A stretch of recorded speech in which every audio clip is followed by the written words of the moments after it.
Méditation de la communauté des disciples du Christ vivant en ce vendredi de la deuxième semaine de Pâques, année liturgique A. Évangile de Jésus-Christ selon Saint Jean, au chapitre 6, les versets 1 à 15. En ce temps-là, Jésus passa de l'autre côté de la mer de Galilée, le lac de Tibériade. Une grande foule le suivait parce qu'elle avait vu les signes qu'il accomplissait sur les malades. Jésus gravit la montagne et là, il était assis avec ses disciples. Or, la Pâque, la fête des Juifs, était proche. Jésus leva les yeux et vit qu'une foule nombreuse venait à lui. Il dit à Philippe, « Où pourrions-nous acheter du pain pour qu'ils aient à manger ?» Il disait cela pour le mettre à l'épreuve, car il savait bien, lui, ce qu'il allait faire. Philippe lui répondit, « Le salaire de 200 journées ne suffirait pas pour que chacun reçoive un peu de pain. » Un de ses disciples, André, le frère de Simon-Pierre, lui dit, « Il y a là un jeune garçon qui a 5 pains d'orge et 2 poissons. Mais qu'est-ce que cela pour tant de monde ?» Jésus dit, « Faites asseoir les gens. » Il y avait beaucoup d'herbe à cet endroit. Ils s'assirent donc au nombre d'environ 5000 hommes. Alors, Jésus prit les pains et après avoir rendu grâce, il les distribua aux convives. Il leur donna aussi du poisson, autant qu'ils en voulaient. Quand ils eurent mangé à leur faim, il dit à ses disciples, « Rassemblez les morceaux en surplus pour que rien ne se perde. » Ils les rassemblèrent et ils remplirent 12 paniers avec les morceaux des 5 pains d'orge. Restait en surplus pour ceux qui prenaient cette nourriture. À la vue du signe que Jésus avait accompli, les gens disaient, « C'est vraiment lui le prophète annoncé, celui qui vient dans le monde. » Mais Jésus savait qu'il allait venir l'enlever pour faire de lui leur roi. Alors de nouveau, il se retira dans la montagne, lui seul. Acclamons la parole de Dieu. Méditation. Bien-aimés de Dieu, depuis le dimanche de Pâques, nous sommes dans l'allégresse, car notre Seigneur Jésus-Christ, ressuscité, a vaincu le péché et la mort qui nous retenaient esclaves. Chantons notre joie devant ce grand événement fondateur de notre foi. Rendons grâce au Seigneur pour sa victoire qui est aussi la nôtre.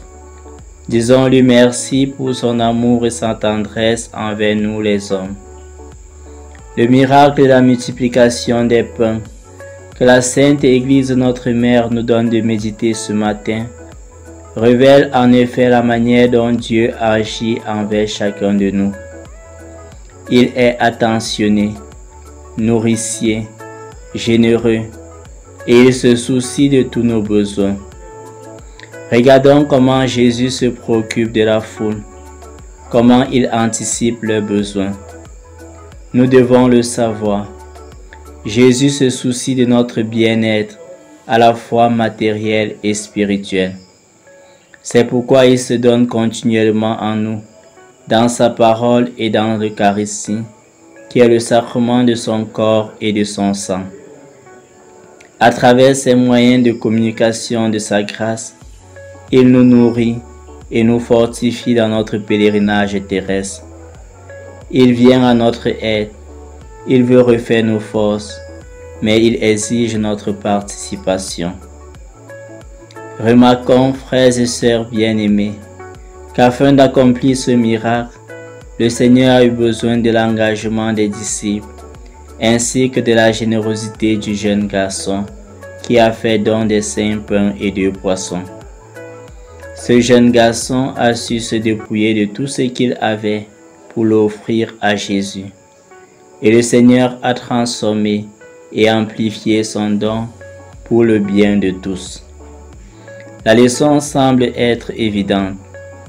Donner généreusement au Maître, donner tout, est une condition indispensable pour bénéficier des miracles du Seigneur. Le Seigneur Dieu veut compter sur chacun de nous pour venir en aide les uns les autres avec ceux dont nous disposons. Ne simplifions pas ce que nous pouvons donner pour le bonheur des autres. La petite offrande du jeune garçon de l'Évangile a nourri toute une foule. La quantité qu'il possédait paraissait dérisoire vis-à-vis des besoins. Et cependant, comme reporte l'évangéliste Jean, les gens mangèrent et il eut des restes. Ainsi, frères et sœurs bien-aimés, dans la confiance et dans l'obéissance, sachons donner. Donner de notre argent, de notre temps, de notre amitié. Et par-dessus tout, partageons ce qui est le plus précieux, la parole de Dieu. Prions. Seigneur Jésus, la faim matérielle et spirituelle dans le monde attire mon attention. Donne-moi la volonté d'aller au-delà de moi-même, de partager mes petites ressources afin d'aider à construire une communauté où les gens s'aiment et se soucient les uns des autres. Intercession. Prions pour qu'à l'exemple du jeune garçon de l'Évangile, les jeunes filles et les jeunes garçons de nos églises entendent eux aussi l'appel du Seigneur et mettent à son service les dons qu'ils ont reçus. Exercice spirituel. Pensez à ceux qui nous ont nourris matériellement ou spirituellement tout au long de notre vie et priez pour eux. Aidez une personne dans notre entourage qui se trouve dans un état de dénuement physique ou spirituel.